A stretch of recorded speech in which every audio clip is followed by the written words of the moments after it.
Hello everyone, my name is Sutton the Wolf and welcome back to Memories Dogma Code 1. Last time, we were talking with Reina, and we decided it'd be a good idea to stop by Sodano's place and see if we could get some of her stuff, because it might help jog her memory or something like that. So, we just pressed the intercom button and it gave like a little ding-dong sound, and we're gonna find out what happens. Huh? What is it? Reina pushes the intercom button without any hesitation. You're pretty brave, being able to push the intercom to a complete stranger's house so easily. You were being too slow, so I just pushed it for you, Hiroki.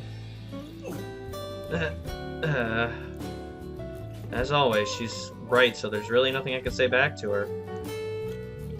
As I stand there panicking, suddenly... Hello. I hear a voice over the intercom. It's Aoi-san's voice. Feels like it's been years since I last heard it. Aoi-san's voice sounds really weak. It's me, Kusuhara. Is that you, Hiroki? Wait there, I'll be right out. Before long, Aoi-san comes to the front door. Holy cow. Wow, she's really attractive. Jeez. She looks even more haggard than I remember. What's up with her, like, little purple spots in her hair? That's interesting. Not to mention she has green hair. It seems like every girl we've come into contact with has had, like, some strange color of hair. Sodano had pink hair, Reina has blue hair, and now Aoi-san has green hair. That's kind of interesting.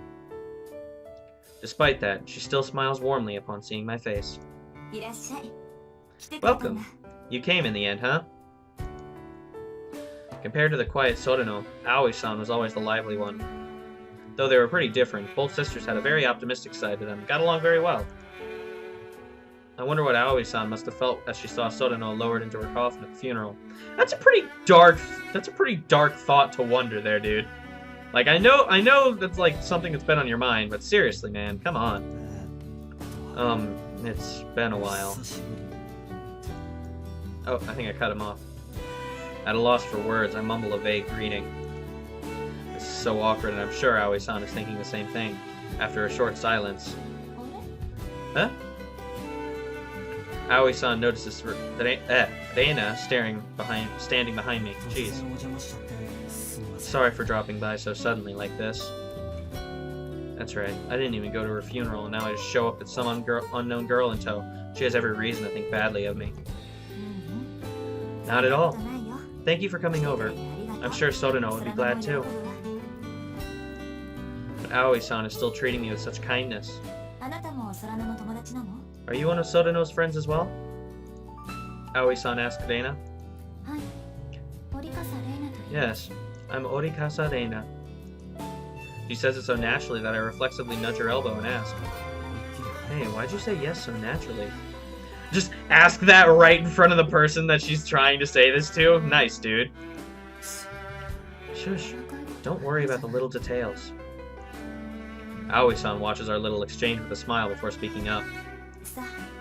I see. Well, I'm Mizunashi Aoi, Sodano's older sister. Nice to meet you. So many voices. Ah! Oh, that's cool. Wow, that is a lot of cats. I just now noticed that. Oh my goodness. Guided by Aoi-san, we make our way to Sodano's room. Hasn't changed at all since last time I was here.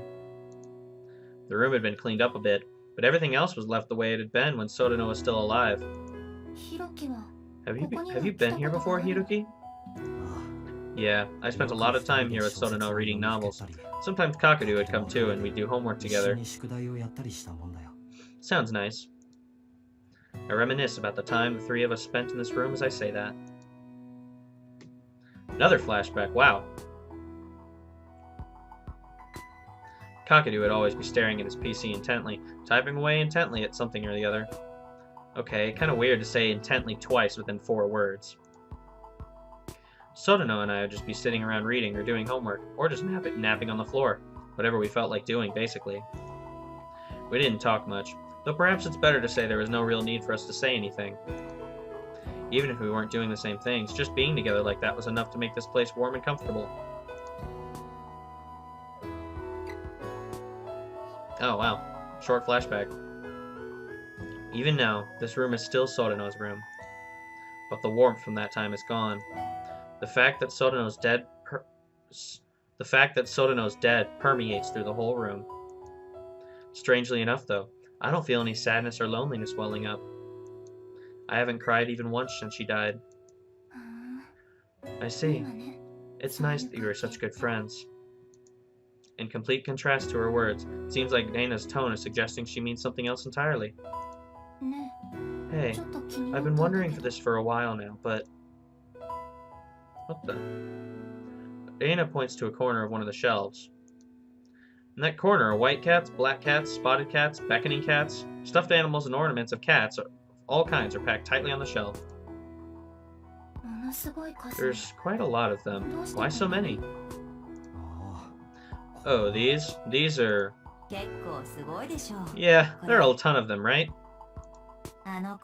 You see, Sodano was allergic to cats. But she still loved them, so no matter how much we told her we couldn't keep one, she just wouldn't listen. Oh, so she couldn't actually have a real cat, so she just had a ton of stuffed ones? That's cute and sad at the same time. Then one day, she came back home carrying this huge stuffed cat. Wow. Did she buy it herself? Nah, we went to an arcade on a whim, and I just happened to win it. She looked like she wanted it really bad, so I just gave it to her. Aw, that's sweet. I vividly recall just how happy she looked when I gave it to her. But it was really effective in placating her, I think? What do you think happened after that? She started begging for cat-related things all the time. Pretty funny, don't you think? From then on, every time she found a cat something that she liked, she'd bring it back and place it on that shelf. It was like a tradition. I see. I know I should probably clean them all up. Aoi-san gives us a troubled smile. They just get in the way when I'm cleaning the room. But I've started to grow fond of them lately.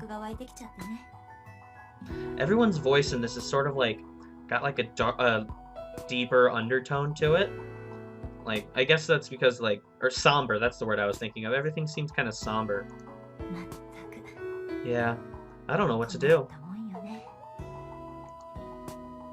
They don't look too much alike, but these two are definitely sisters. That expression of hers just now makes her look a lot like Sodano. Just looking at it makes my chest hurt. Anyway, what did you two come here for today? I hesitate a little bit at Aoi-san's question, but I look her in the eyes and say, we came here today with a request, Aoi-san. I tell her about how I went to the Connect Center yesterday to talk with Sodano's memories, and all the events that transpired afterwards. The more I talked, the more I could see Aoi-san's expression darken. So basically, you want to find out the real reason Sodano died, right?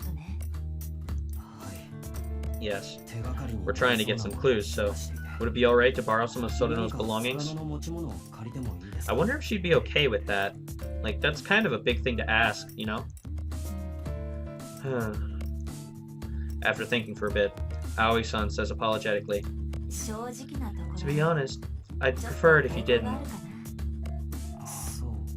I see. My feelings still haven't caught up with the reality of what's happened. Aoi-san sighs softly. I know it's pathetic, but in my heart I still can't really accept that Sodano's gone. I mean, that's not really pathetic in complete honesty. Like, I can't remember how long they said it's been since Sodano died, but I mean, it takes a while to get over. Like, especially if these two were like I don't think they said whether these two are the only ones living here, but like it pretty much was just those two, and so now I mean she's kind of alone. Yeah, I see. That's why, until my own feelings have settled down some, I don't want to let go of any of Sodano's things. Could you wait until I've collected myself a bit more? Sorry. Honestly, it's only natural for Aoi-san to feel this way. I apologetically bow my head. No, I'm sorry for asking the impossible too. Not at all. If nothing else, you're free to stay here for as long as you'd like. Look around Sotono's room as much as you want. I really hope we don't steal something, because that'd be really disrespectful. I still have a little bit of work left, so I'll be going back to my room now. But if anything happens, call me. Aoi-san speaks quickly before turning her back to us and leaving the room. I swear I see tears glistening in the corners of Aoi-san's eyes as she leaves the room. But Aina notices as well. Aoi was crying. Sotono and Aoi-san were really close. Yeah, they were alone. Their parents had died 10 years ago, so they'd been living together ever since. God, that's so sad. Like, jeez, come on, man. Man, like, this is a really good story they've got going here, but jeez, it's depressing. I'm sure Aoi-san is taking Sotono's death far harder than I am. Having seen firsthand how Aoi-san feels about all this, I can only hang my head. But even you're... Dana points at a large mountain of stuffed cats on the shelf. The two of you gave her this many presents. Isn't that proof of how long you two have known each other? Oh, dang it. I keep cutting people off. Dang it. Aoi and your feelings aren't something you should be compared. That should be compared, Hiroki. You think so? I do. I respond by, ooh, another choice. Ooh. Expression tip. I'll talk about my memories. Every time Sotono's birthday, or Christmas, or any other kind of event rolled around, Sotono's collection would grow larger. She'd get a different one each time, too, so I can never tell which one she'd like. I did it again! Gosh dang it! Dana's words made me recall the time I spent with Sotono. Memories of scenes long past play out in my brain.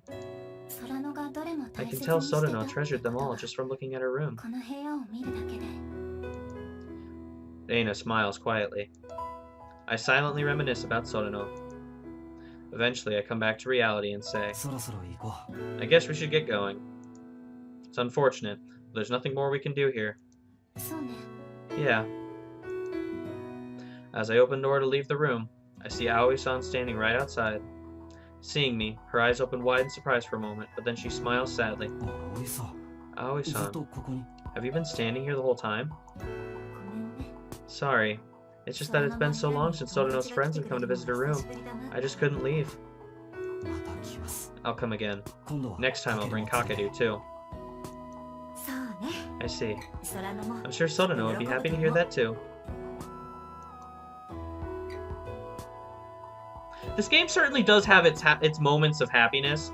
Like, it's not, like, blatant cheerful happiness like with other games I've played on the channel, but, like, I really do appreciate this feeling that they're going with, where it's like, you know, this whole thing is so depressing and so somber and so serious, but, like, you get those little moments of relapse. You get those little moments of relief. It's kind of like in, like, a really sad, tragic story. You have the moments where things seem less bad. Like, things seem like hope is coming up, or, like, things are looking a little bit brighter, or there are things like, yeah, I'm really glad that happened, or, like, it's good that we were able to get through this. And that's kind of the feeling that I believe they're going for here, and I really, really feel that. And so I really think that they did a good job in conveying that. That's really well done. Me, Kakadu, and Sotono. Excuse me. The three of us will never gather in her room like this again. That opportunity has been lost to us forever. But even then, we still might come back here again one day to hang out. I'm not sure, but it's definitely better than leaving Aoi-san here alone forever. Reluctantly, I leave Sotono's room. Alright, well, we'll see where we go on the next episode. Leave a like, comment, and subscribe to the channel if you can, guys. All this stuff really does help me out as a YouTuber. I love hearing what you guys have to say. And I'll see you guys next time on Memories Dogma Code 1.